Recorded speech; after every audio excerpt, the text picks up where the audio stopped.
دیکھیے حلت و حرمت کا مسئلہ الگ ہے،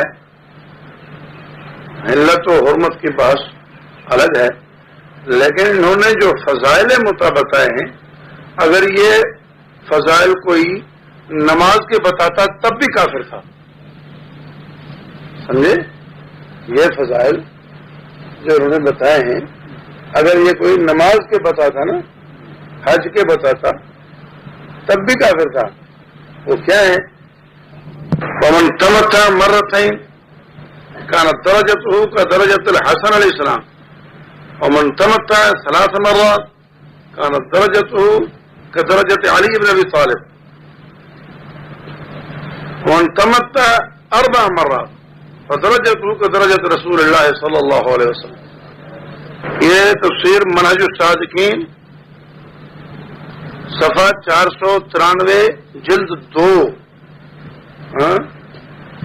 کل ہے، یہ 10 جلدوں میں منہج الصادقین۔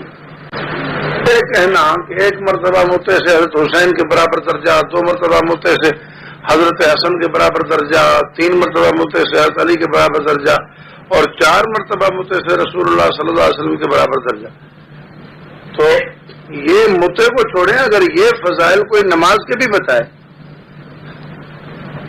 حج کے بھی بتائے کہ کوئی 4 حج کرے تو اس کا درجہ رسول اللہ کے برابر ہو جاتا ہے، اگر کوئی یوں بھی کہے تو مسلمان رہے گا، ان کے یہاں تو متع کی یہ فضیلت ہے، تو جو دارالمتع میں ساری زندگی گزارتی ہیں وہ کتنی شاندار ہوئی۔ ولد متع افضل است از ولد زوجہ دائمہ ومنکرہا کافر است، کافر مرتد است۔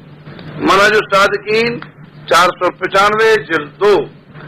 ہر کے بمرد و متع نہ کرد روز قیامت لب و بینی بری دبر خیزت، کہ بغیر متع کے مر جائے مرد یا عورت، قیامت میں اس کے ہونٹ کٹے ہوئے ہوں گے، ناک کٹی ہوئی ہوگی، اس لیے یہاں ناک کٹوالے متع کروا کے تاکہ وہاں بچ جائے، اپنی بھی اپنے پوری برادری کی بھی۔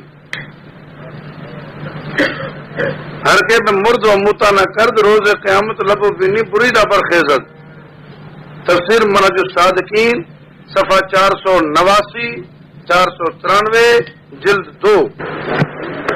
صلی اللہ علیہ وسلم کی طرف ایک جھوٹی بات منسوب کر کے اور لکھتا ہے کہ جس نے متع کا ارادہ کیا اور جو عورت متع کے لیے آمادہ ہوئی، جب یہ دونوں مل بیٹھتے ہیں تو ایک فرشتہ نازل ہوتا ہے چوکیداری کے لیے، اور جب تک دونوں اپنی خلوتگاہ سے نہیں نکلتے وہ ان کی حفاظت کرتا ہے۔ دونوں کو آپس میں گفتگو کرنا تسبیح کا مرتبہ رکھتا ہے۔ جب دونوں ایک دوسرے کا ہاتھ پکڑتے ہیں تو ان کی انگلیوں سے سارے گناہ جھڑ جاتے ہیں۔ دونوں جب آپس میں بوس و کنار کرتے ہیں تو حق تعالیٰ دونوں کو ہر بوسے کے ساتھ حج اور عمرے کا ثواب دیتا ہے۔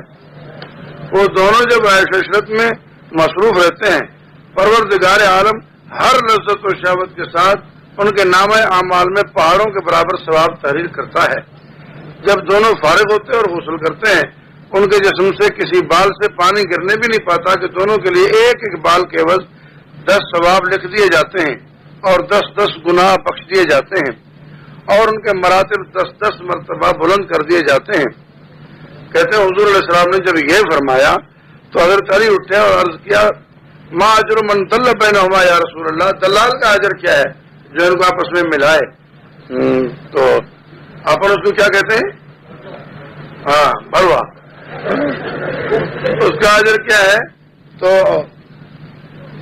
ارشاد ہوا کہ جو شخص اس کار خیر میں سعی کرے اس کے لیے کیا ثواب ہے؟ فرمایا اس کے لیے بھی ان دونوں کے برابر ثواب ہے۔ ہاں سمجھے؟ یہ تفسیر منہج الصادقین صفحہ 493 494 جلد 2، اجالہ حسنہ صفحہ 15۔ اور انہوں نے تو صرف وہ ایک ایک بال پر ثواب لکھا نا، اور منتہی الاعمال میں لکھا ہے کہ متع کرنے والے جب غسل کرتے ہیں تو پانی کے ہر قطرے سے 70 فرشتے پیدا ہوتے ہیں جو متع کرنے والوں کے لیے استغفار اور قیامت تک متع سے اجتناب کرنے والوں یعنی متع نہ کرنے والوں پر لعنت بھیجتے ہیں۔ منتہی الاعمال صفحہ 341۔